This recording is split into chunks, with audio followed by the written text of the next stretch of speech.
আসসালামু আলাইকুম। বাংলাদেশের প্রতিরক্ষা খাতের নতুন এক সম্ভাবনা নিয়ে দেশ বিদেশের বিভিন্ন গণমাধ্যমে ব্যাপক আলোচনা চলছে। বাংলাদেশ চীনের কাছ থেকে 24টি J-10CE মাল্টিরোল যুদ্ধবিমান কেনার বিষয়টি বিবেচনা করছে। যদিও এখন পর্যন্ত বাংলাদেশ সরকার বা চীনের পক্ষ থেকে এ বিষয়ে কোনো আনুষ্ঠানিক চুক্তির ঘোষণা দেওয়া হয়নি।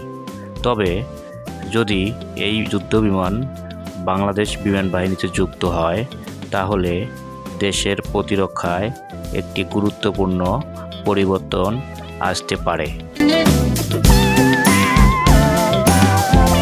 J-10CE হলো চীনের তৈরি একটি আধুনিক মাল্টিরোল যুদ্ধবিমান। এটি উন্নত চতুর্থ প্রজন্মের বা 4.5 জেনারেশনের ফাইটার হিসাবে পরিচিত।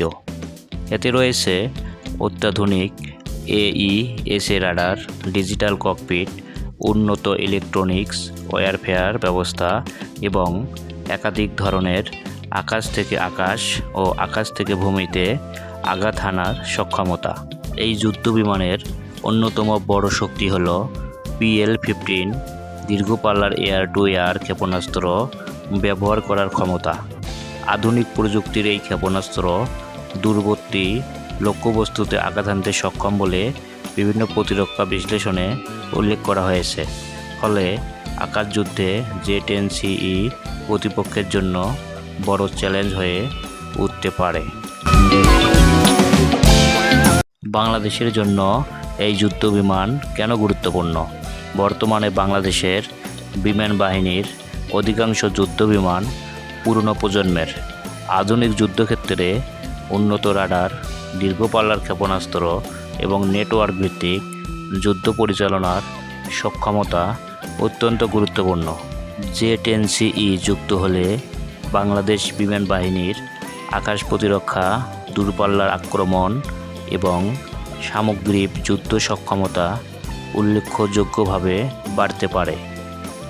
আরও কয়েকটি গুরুত্বপূর্ণ যুদ্ধবিমানের তুলনায় J-10CE এর ক্রয় মূল্য ও রক্ষণাবেক্ষণ ব্যয় তুলনামূলকভাবে কম।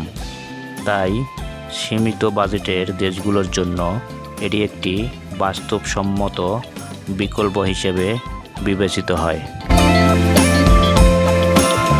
J-10CE যুদ্ধবিমান সত্যি যদি বাংলাদেশ বিমান বাহিনীতে যুক্ত হয়, তাহলে এটি দেশের আকাশ প্রতিরক্ষায় ইতিহাসে একটি গুরুত্বপূর্ণ মাইলফলক হতে পারে। তবে এখন পর্যন্ত কোনো আনুষ্ঠানিক ক্রয় চুক্তি প্রকাশ করা হয়নি। তাই চূড়ান্ত সিদ্ধান্ত জানতে সরকারি ঘোষণার অপেক্ষা করাই সবচেয়ে নির্ভরযোগ্য পথ। দর্শক, আজ এ পর্যন্তই। চ্যানেলটি ভালো লাগলে সাবস্ক্রাইব করুন।